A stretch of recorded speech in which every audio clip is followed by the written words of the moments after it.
Welcome back to another episode. Oh, that's not how I start this show. Why did I say it like that?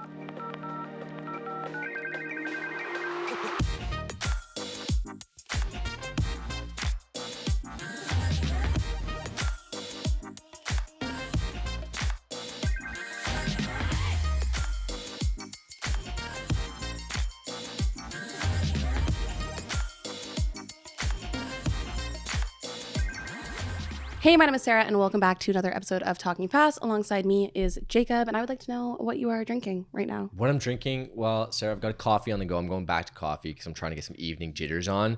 We record a little bit later in the day, and I just needed a little buzz. But you know what I've been doing with coffee? No. And tell me, first of all, are you a dipper?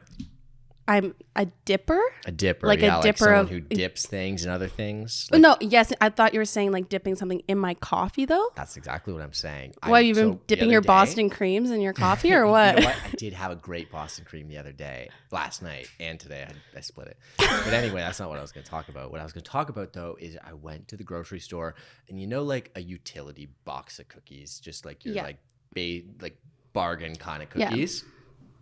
Hadn't had oatmeal cookie in a while. Guess what? That's a good choice. Picked up a good thing of oatmeal cookies. I'm a little ashamed because I've kind of run through them, but like I've been dipping them in my coffee. In your coffee. And it's, let me tell you, it's elevating my morning game like nobody's business. Does it leave little bits though in the coffee? Yeah, but those are the fun bits for the end. I see. I don't like anything floating in any beverage. Like we talked about the aloe and stuff. So I don't think I'd do well with that. But I'm a big I used to be. I don't drink like glasses of milk anymore because I'm not 7 years old. But like you motioned like it was like a Collins glass, I know. like a tall no, cocktail like of a big milk. tall one. But I used to be a big Oreos and milk person, which is like do you split the Oreo? Do you go like the whole turn? No, I just dump it in, like dunk it. You don't split your Oreos and eat the center stuff separate? No, I just take the cookie out of the package, put it into the milk, and then eat it. Why is that like jail? Like, am I doing something wrong? I would say jail. Interesting. Do you want to? I want you to do that with an Oreo in your coffee. Report back. Let me know how that tastes. I'll do it next episode. I'll bring a coffee. I'll bring an live? Oreo, and I'll dip it live. I feel you on the late afternoon record and having the jitters because I'm drinking a Red Bull. But fun fact about me is I don't like regular Red Bull. I only like the flavored ones. This is the summer edition from a few years ago. This is the yellow edition. Like you've had it for a few years? Yeah, just sitting in my fridge waiting for the good time to crack it out, like use in case of emergency. No, it's just like they launched it a few years ago. They launched it in the summer. If people vibe with it, then they keep it. So I only like the ones that are flavored, though. I don't like sugar-free or regular Red Bull because it just reminds me of university. And I was going to say the same thing. It. Yeah, there are just bad memories attached to that kind of stuff. Yeah, exactly. What are you watching this week?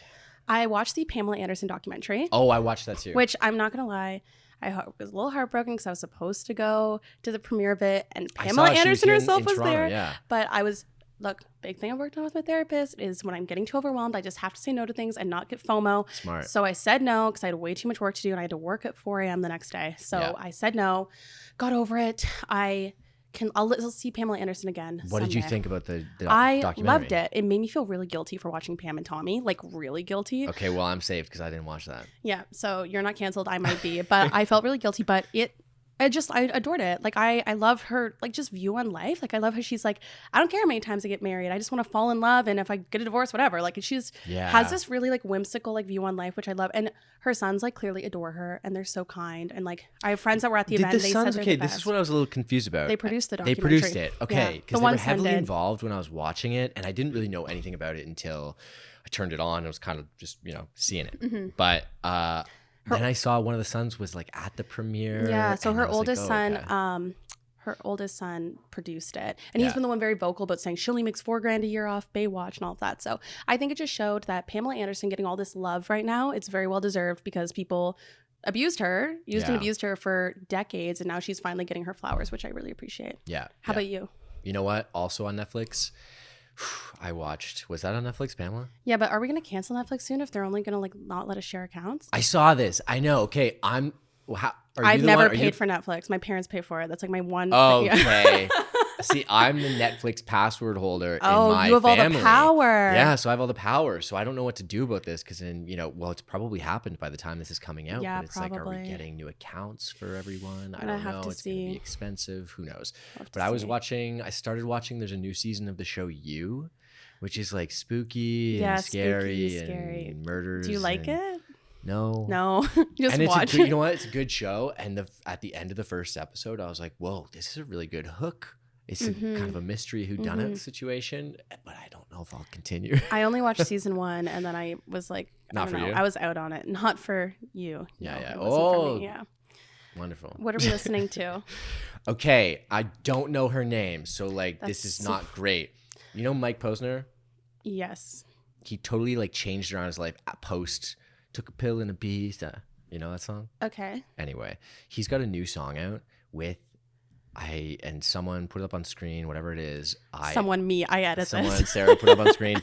I have no idea what her name is, and I have no idea, honestly, off the top of my head, what the song name is. But I played it, not kidding, like 30 times today. This isn't live. We can just like look it up. Okay. It's the beauty. Mike Well, this is Posner, even like better, the guy that 'cause goes, my phone's too Mike far away. Posner, like that thing at the beginning of the song. Wait, you're thinking of Oh wait, Cooler Than Me? Oh, Cooler Than Me. He's Yeah. Howling at the Moon. Is this the Howling at the Moon. Okay, what's her name?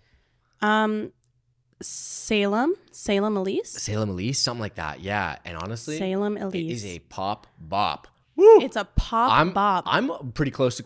It's February right now, and I'm pretty close to calling Song of the Summer. Song of the sun. It feels like summer. It's hot enough outside. I know today. the sun came out for 3 days in a row, and I was just like, "Let's go!" Wow. What are you listening to? I've been listening to a lot of Jordan Davis. Ah, so by yeah, the time okay. this goes out, because I'm very nervous about it right now, but by the time this goes out, I will have already gotten to interview him with Universal Music. Right. Yeah, so I'm hosting like this little like album launch party thing that they're And doing you the had day after his seen concert. him at Stagecoach. Yeah, I saw him at Stagecoach, and I adore him. So I'm a little nervous, but by the time this goes, Future Sarah has probably already killed it. Hopefully. So by the time you listen to this, I will have already done that. But yeah, I've just been like going back into his like albums and stuff, and yeah, they're all like summer vibe songs, which I love, and it makes me kind of wish I was still like in the Coachella Valley, just like 2 Bud Lights in hand vibing, you know. So Double Bud Light. always, because I'm not waiting in line to go twice. Oh, double fisting at festivals is actually a smart move. You have to. It's like I'm not going back and waiting in that line. Well done.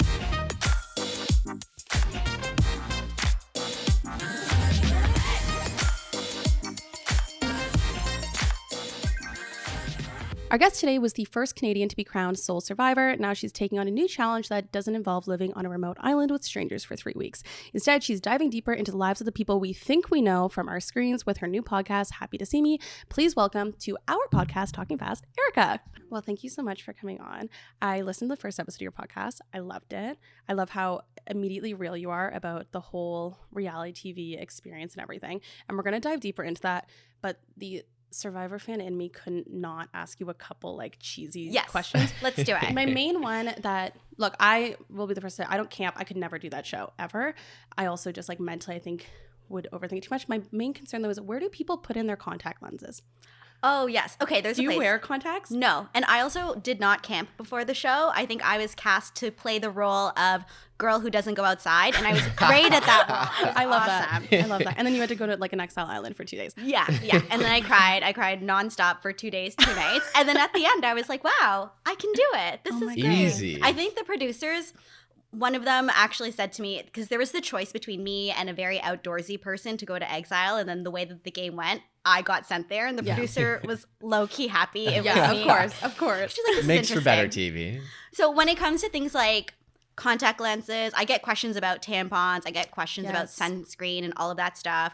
So yes, you have access to all of these things. There's an area off camera, I think we call it the coconut tree, where there's kind of this bin with some medical items. So for women, you would women or people with vaginas, you would submit your menstrual products. If you have any medications you need, if you have contacts, you submit all of that to production ahead of time. And then when you need it, you just say, I'm going to the coconut tree. And it means you're doing something medical and private off camera. Got Oh, I just also like wear daily contacts. The idea of all the sand and just like putting my contacts You'd in. be at the coconut tree quite often. I would live at the coconut tree. You know, I do like professionally just go, I'm going to go to the coconut tree and just go and hide there for the rest of the day. And then my other main thing I've always been curious about is when you were flying out, were you on the same flight as all the people that were on your season? Yes. And I'm assuming not allowed to speak to anyone. Yes, you can't talk. So you're always around people. And normally the week before the show, there's all this pre-production stuff. So when we get our cast photo taken, we're with everyone and we can't talk. My season was also a bit different because it was the COVID season. So we had to do 2 weeks of quarantine at this hotel. Right. And we were allowed to go outside for 2 1-hour blocks a day. And all we could do was go into this field and walk around in a circle for our exercise. So we were seeing everybody every day in this Walking Dead style zombie circle. But prison experience. A literal prison experience. Are you Exactly. picking up on vibes though of how people stroll through the field and like maybe someone you want to form an alliance with that person because they're like, you know, being nice to the grass? Oh yeah, you pick up all these things. And production actually gave us this journal and they said, write whatever you want about the pre-game experience, write whatever you want about other people, and then we'll use it for social media to promote the show. So I'm drawing pictures of everyone. I'm writing what I think their personalities are, but then we never saw the notes. They're somewhere out there, somewhere that book is there. So the game actually really starts like the second you hit the airport. Exactly. Yeah. So for you though, when did your game start? So again, like living in downtown Toronto, I go like, you guys are talking about fire making. I go, where the hell do these people learn how to make fire? Yeah. Like, where would I learn on my condo balcony? Like, how did you prepare for the show? So what's that timeline look like? You find out you got casted. And then what's the timeline before you're on that flight to Fiji? And what did you do in between then? So I feel like the game really starts once you get your first call back from casting. So I applied as soon as Canadians were eligible to be on the show. That was October 2018. I apply, don't hear anything, move on with my life. I start making a new audition tape in August 2019. The next day, before I can submit the new tape, I get an email from casting saying, hey, cool. I know it's been a long time. We want to bring you in. So I think as soon as I started hearing that, I think, okay, I need to learn to swim because I can swim, but I can't really swim. Yeah, but like the way that you have to swim on Survivor. Yeah. Some of those challenges are crazy. So I start doing all of that stuff as I'm going through the casting process. So I got the initial call August 2019. In February 2020, I'm told I'm on the show. You're leaving March 2020. But obviously, in March 2020, no one is traveling internationally. Yeah. And then it became this year of being in limbo where, and you work in TV production, there's always the effort to make something happen. So I'd always get a call saying, we'll do it next month. And then 2 weeks later, I get a call saying, okay, we're going to delay it. Yeah. So it took another year before I actually got to film the show in March 2021. So when I was getting ready to film the March 2020 version, I also cannot start a fire on my balcony. So I would go visit my parents' backyard, and my dad was super outdoorsy. He actually knew all of these skills I needed from growing up in the Philippines. So he just knew how to build a fire in the middle of the winter, even though there's no winter there, but still. And he was telling me, oh, if you see a duck, this is how you know if the eggs are ready. And I'm like, sure, Dad. I did not retain any of this stuff. And I was doing so many things to get ready. I was swimming, going to all these gyms. I was listening to podcasts about game theory. I was watching every season of the show.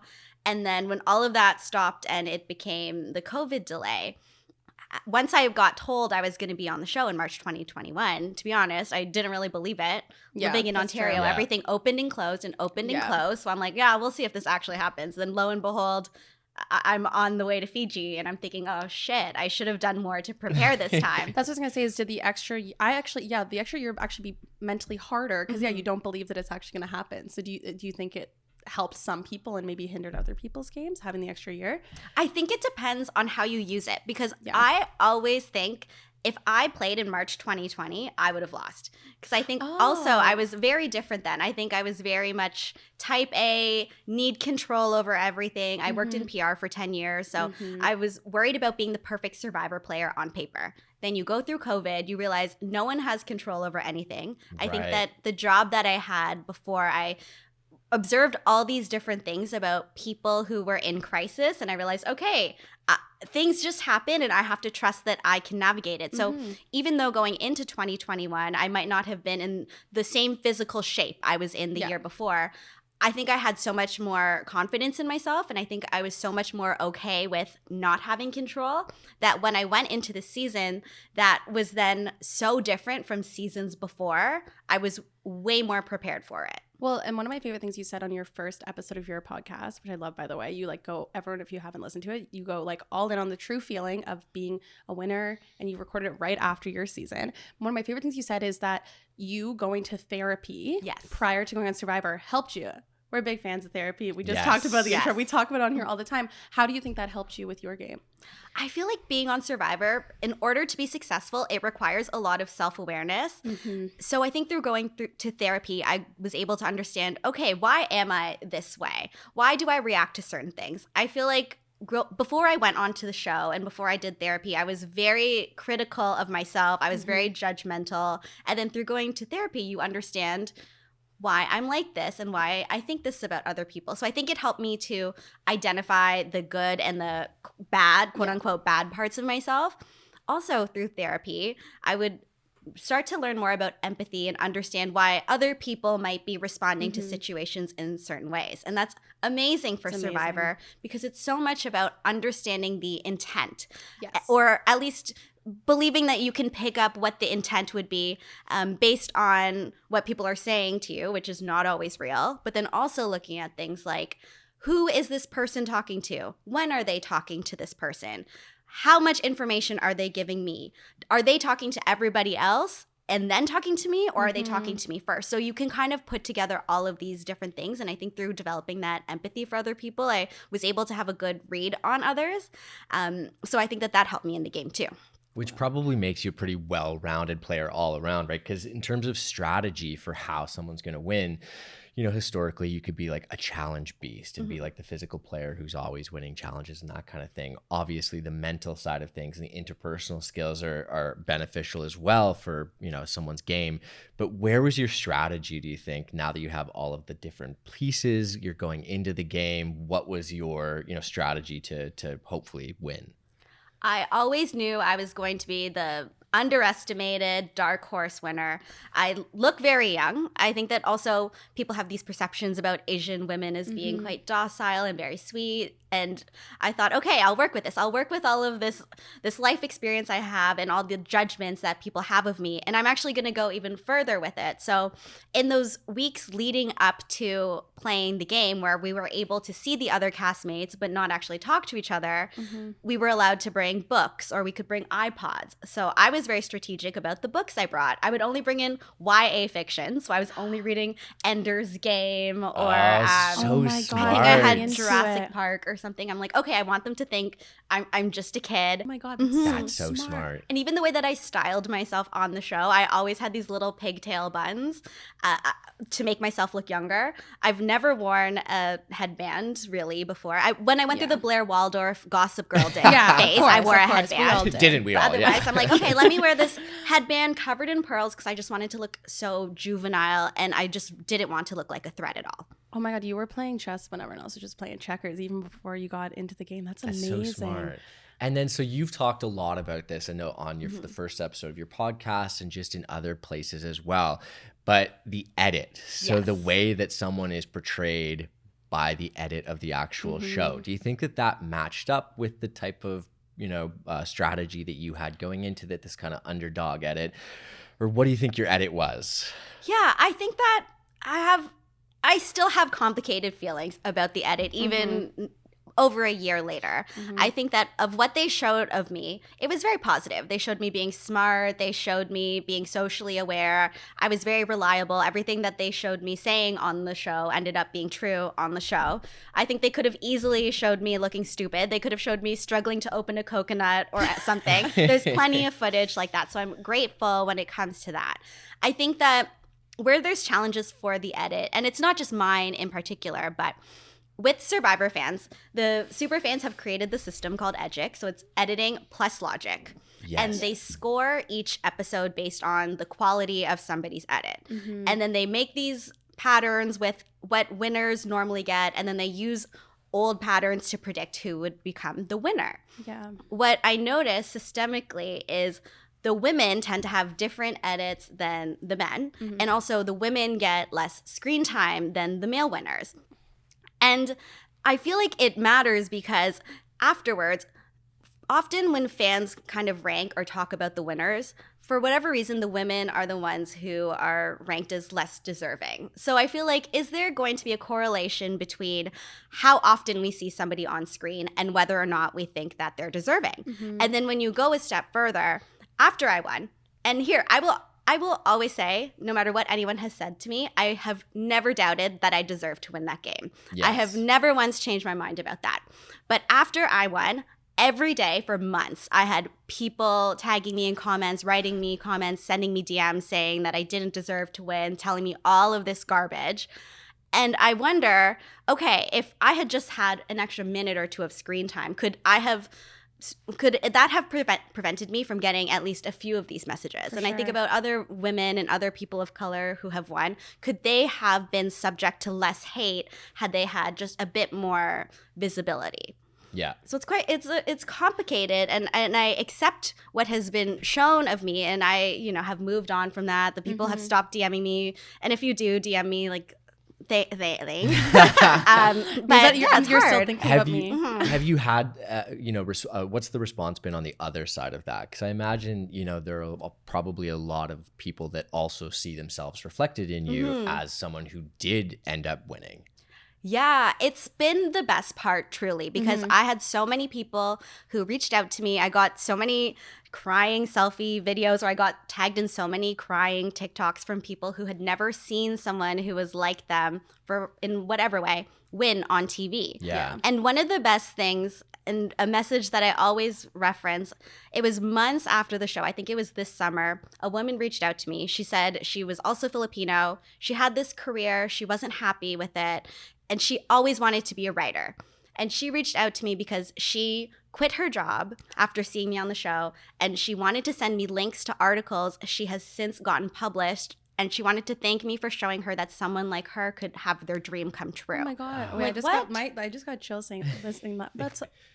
That's so nice. And have so many stories like that. I've had moms come up to me on the street saying, oh, my daughter is a teenager and she's a big fan of you. And I'm like, thank you. And then the mom's crying. She's like, you don't understand. My daughter has been bullied a lot. And through seeing someone like you on TV win, she feels more confident. I'm like, this is crazy. Oh, that's huge. So I will always be grateful for that. And I think that, screw the haters. Yeah, I think if you can have a real impact on someone, that's what's most Well, important. and also the haters are going off of an hour, which not even an hour, 42 minutes of television every single week with commercials.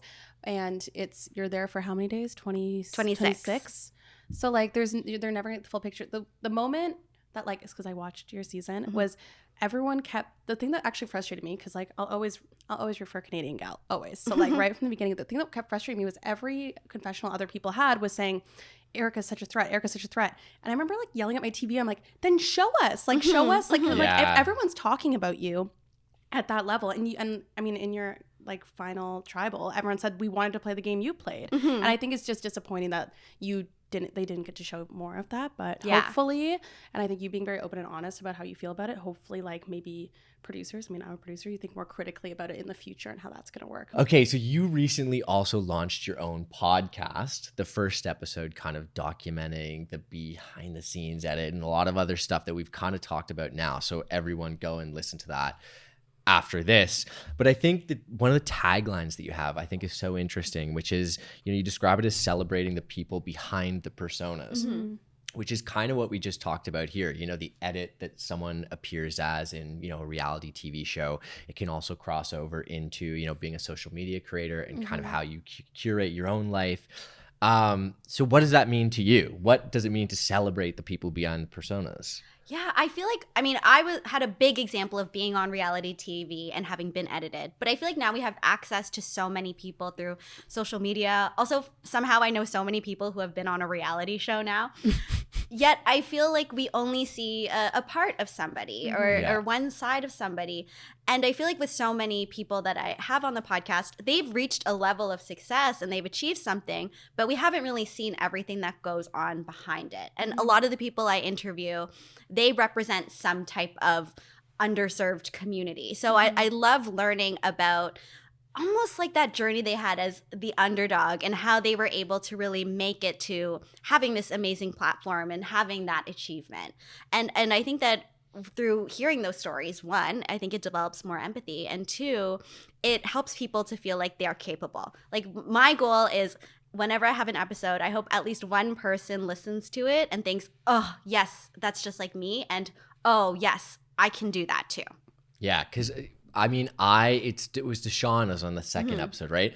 And nothing against Deshaun, but when I was watching the season, I wasn't rooting for Deshaun. Same. I don't blame you.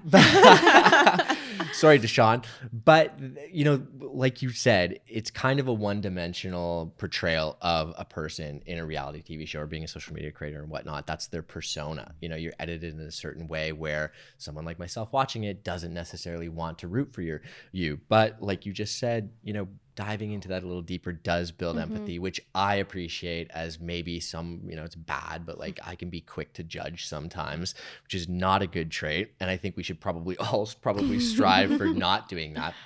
But your podcast also does a really good job of that, of being a lot more in depth, right?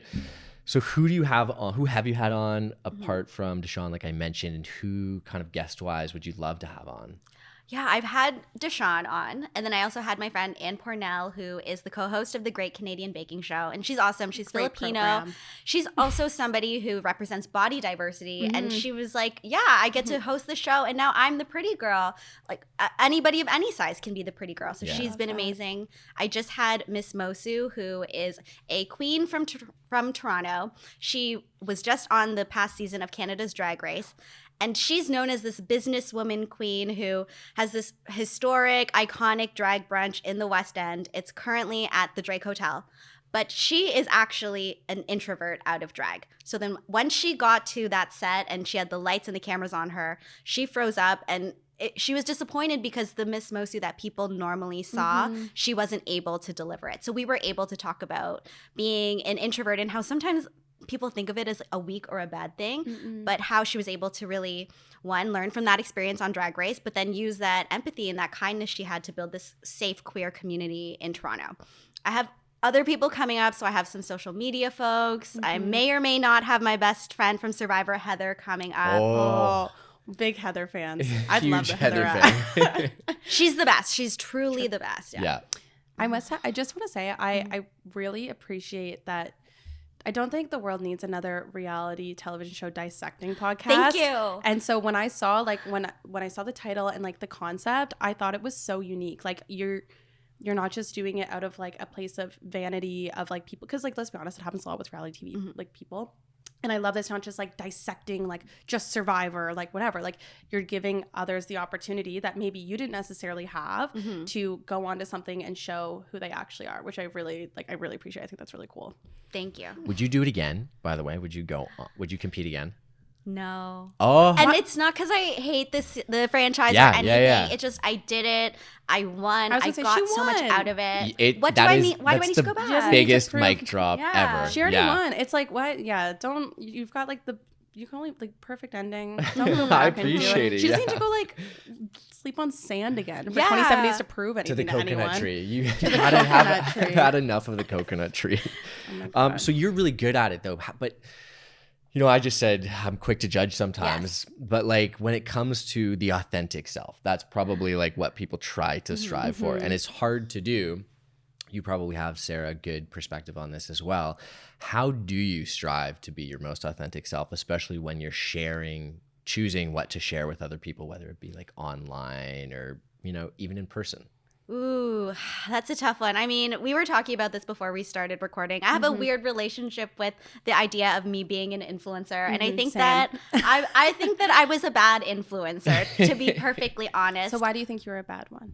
Well, when I come off the show, it's a bit different than other people who have a following online, because most people, they spend the time to figure out what's the content that they want to create, and they build this following for the content they have. Yeah. Me, before I was on Survivor, I didn't have TikTok. I had a Twitter account that I hadn't used in about 6 years, and then I had 400 followers on a private Instagram account. So the show starts. I have a lot of fun on social media. I loved making TikToks during the show, and then the show ends, and all of a sudden, I don't know, I have different types of representation. You feel this pressure to make the most of your quote unquote 15 minutes.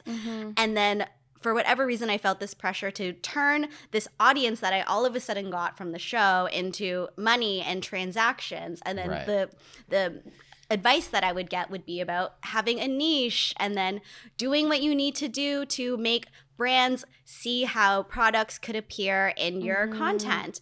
And then I found that I wasn't having as much fun anymore because I'd be sent examples of TikToks other people made and just make it again, but your version, or do this or that. And I felt like I was trying to be in a box in order to get that quick transaction versus just being myself and building the community. So I eventually said, okay, pause on all of the social media stuff. Again, bad quote unquote influencer. I haven't posted on TikTok in a while, but I promise I will be back. But I think that I had to just go back to accepting who I am and accepting what's important to me. And for better or for worse, I'm the type, instead of getting the low-hanging fruit, I will always pick planting my own tree to 100%. harvest later. Well, I can imagine it's also like a weird like identity crisis once you come off as well. Even if you're so assured of yourself and everything, as you mentioned before, you go on, you don't get to choose how you're represented. And then people follow you and it's a version of you that they've seen, but it's like, oh, like that's not necessarily all of me. And as you said, you haven't garnered that community because of it, but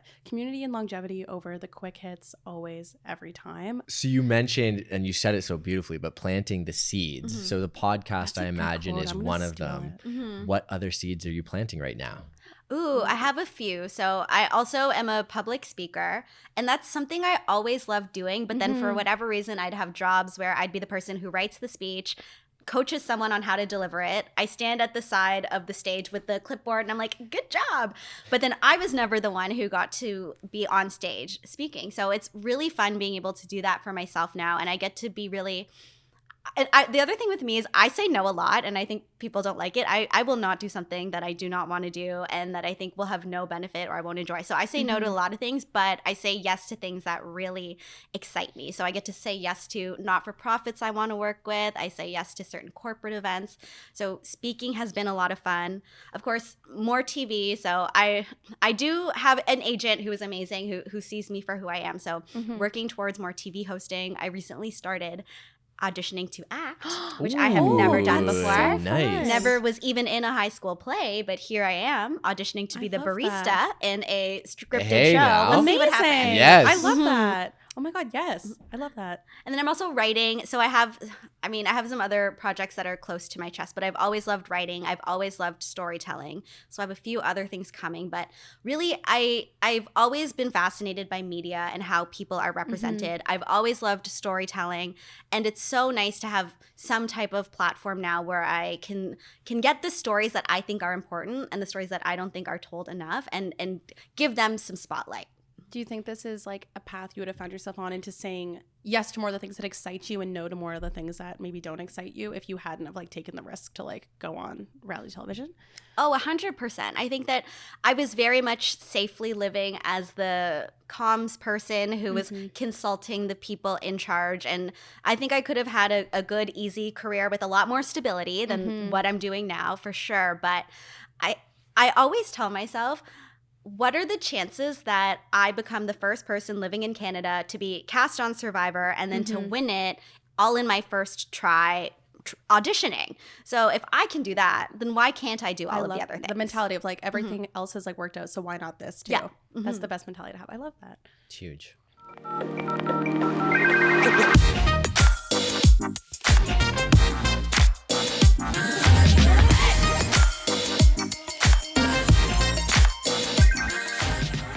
Welcome back to our voicemail segment where we take your questions. We try to give life advice, answer questions, give our unsolicited advice. I guess it's not that unsolicited if they message it. It's been solicited It's today. been solicited. So whether it came from Instagram or email, actually all these came from our email. So you can email us at talkingfastshow@gmail.com, or you can DM us on Instagram, talkingfastshow. We got email questions today. I was going to say, email seems old I school know. for like a... I know. I know it's analog. Yeah. Exactly. Like someone had to like type it in and think and not just like reply to an Instagram story. This makes me excited for these questions then. I know. And I actually think they're all very good questions. So the first one is from Kendall.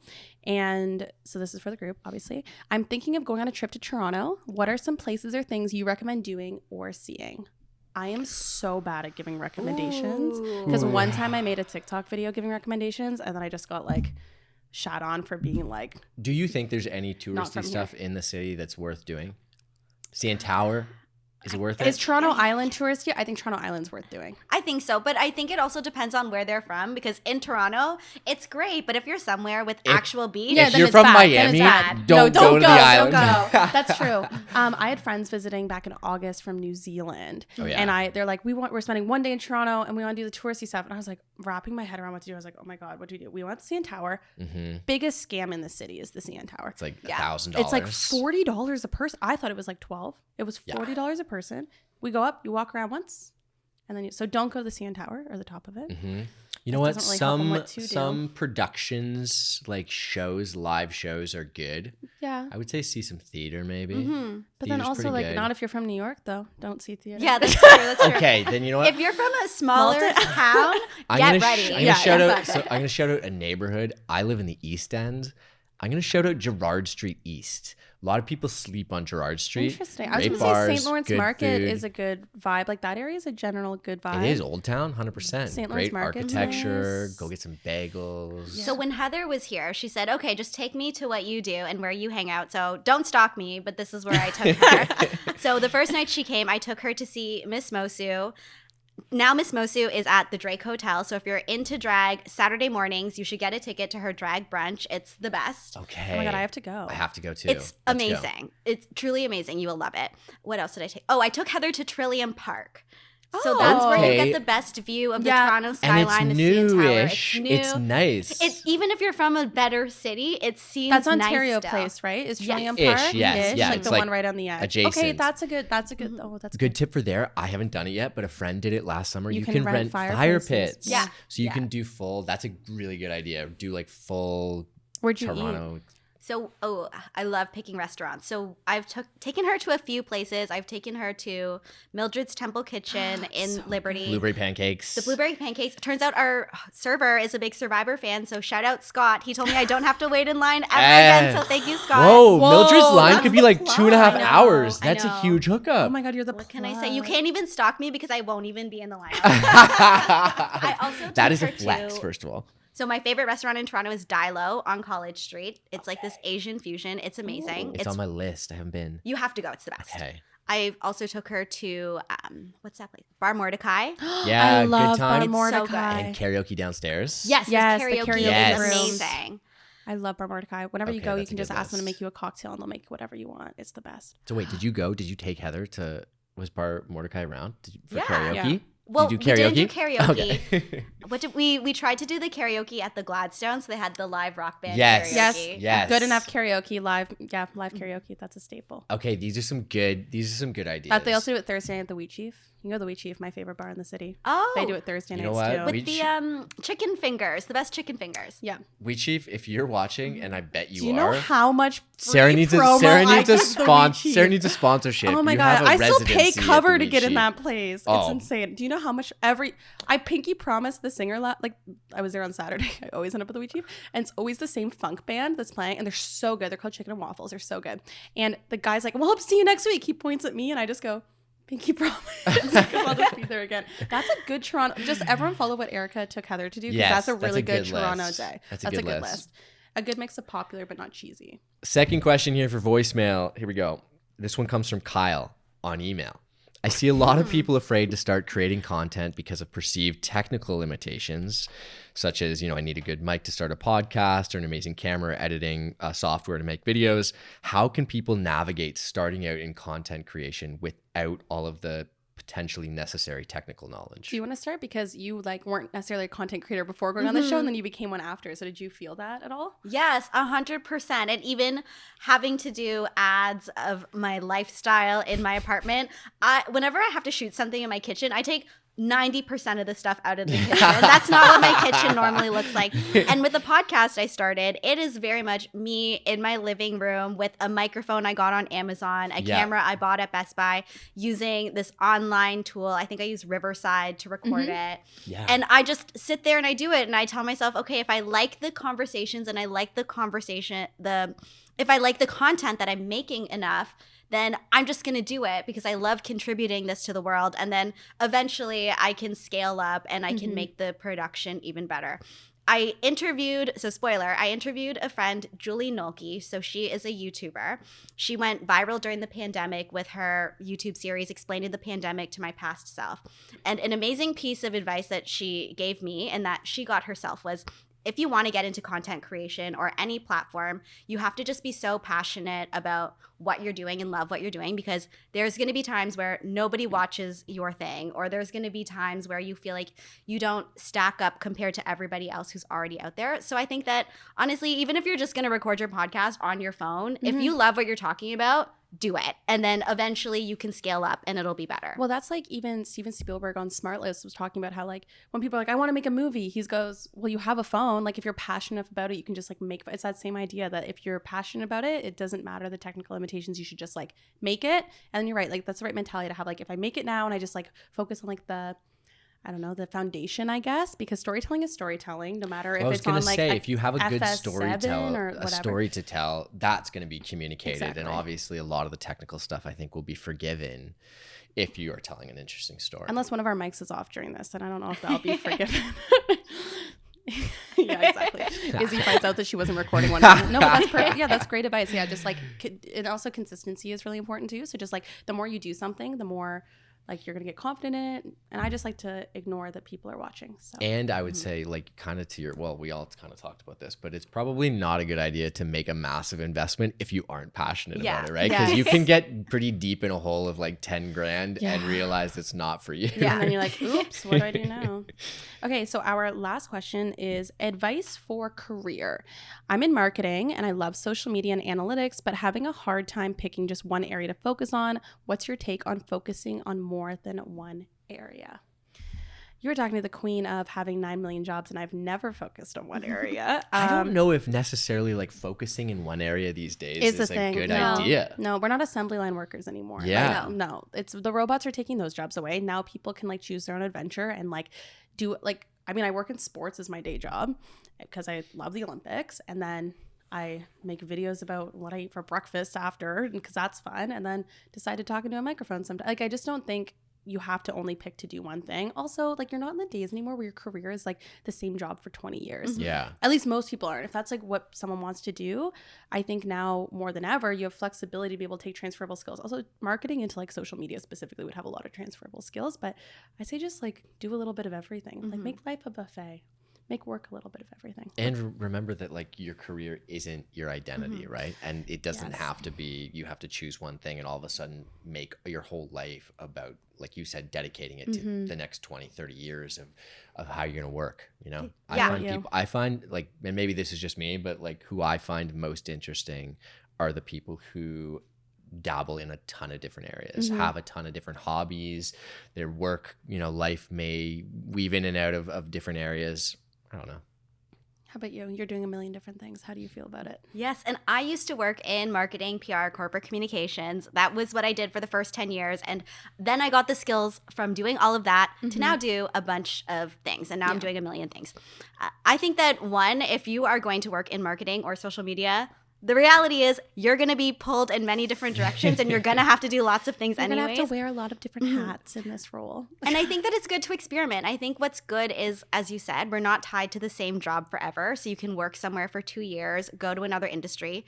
My first few years of working, I worked at a PR agency. So I got to taste a few different clients from a few different industries and figure out what I liked the best. So honestly, don't feel the pressure to focus. Try a bit of everything and you can change your mind, and you probably will.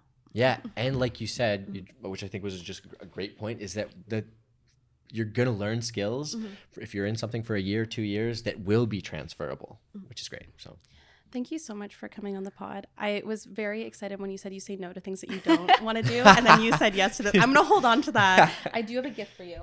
Stop. So it's not. This is Izzy. So Izzy had the great idea. Oh my gosh, I see it. So she had the great idea to always give people like a gift to thank them for coming on the podcast. And one thing we do is like we're big on self-care here. I'm a big self-care Sunday gal. So in this thing is all self-care related things. And I did creep your Instagram, and I know you're a BTS fan. Oh my gosh, I just see it clicking out. Should I open it now? Yeah, you can open it now. Oh my gosh, this is my self-care. This is This is all I need. So then there's a bath bomb in there. You can like have a bath if you have one. Most Toronto condos don't, so like I kind of had to assume. But like you can read, and it's purple to match your hair. Thank you. Then read about BTS. Then there's just some. Oh, and then the Fisherman's Friends are because you now host a podcast. Yes. So like I don't want your throat to like get sore. Thank you. This is so thoughtful. Oh, and there's what's this? Oh wait, and the hydrating mask. Yes, Thank you. the face mask. Oh, and the card. This is so sweet. Thank you so much. Thank you so much for taking time out of your day to come on the podcast. This is your chance to shamelessly self-promote. That is your camera, and you can just say whatever you want. Well, thank you for having me. No problem. My name's Erika Casupanan, one survivor a while ago, but now I'm podcasting. So you can follow my podcast on Instagram. It's at Happy to See Me Pod, and you can find it on all the podcast platforms. You can find it on YouTube. If you want to follow a bad influencer, I'm at Erika_Cas on Instagram, and I'm my full name on TikTok at Erika Casupanan. And I promise I'm going to start posting soon. I have some things coming up. I will share my life again once I get back into the groove of it. And I think that being on this podcast has helped me to put less pressure on myself when it comes to social media. And now I'm just ready to get back in there. So content will be there if you follow me. I fangirled a little bit when you replied back to my TikTok comment. Like this was like a year ago when you were just like, oh, the Toronto vlogger like commenting on my TikTok. I was like, oh my God, wait, the winner of Survivor knows who I am. Anyways, that was just a little side thing. It was forever ago. In one of my speeches, I have this collage of nice tweets and nice comments from people. So then I put this thing together, and then someone was like, oh yeah, you have like Sarah Jenkins, the vlog girl on here. And then because you had tweeted something saying, oh, I never thought I could win Survivor, and then now I feel like I can. So yeah, you are in my Amazing. speech. I still don't think I could because you were playing chess and everyone else was playing checkers. I will say that forever. You were like way into it. I would just show up and be like, so where do I put my contacts? Thank you so much for listening to this episode of Talking Fast or watching it. As we always say, rate, review, 5 stars, nice comments only, as